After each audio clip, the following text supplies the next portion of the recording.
குற்றம் செய்து கொண்டிருக்கிறாரு. தமிழக அரசு பாவம் செய்து கொண்டிருக்கிறாரு.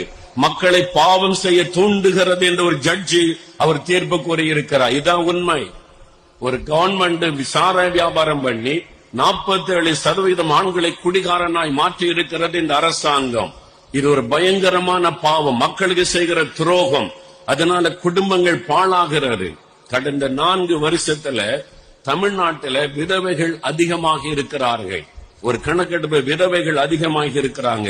ஏன் என்று கேட்டால் குடித்து குடித்து குடித்து ஆண்கள் செத்து கொண்டிருக்கிறாங்க.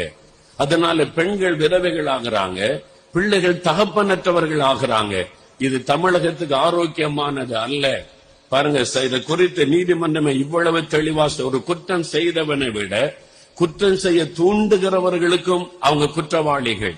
அப்ப மதுபானத்தினால இவ்வளவு குற்றம் பெருக காரணமா இருக்கிற அரசாங்கம் குற்றவாளி என்பதாக நீதிபதி தீர்ப்பு சொல்லி இருக்கிறார்.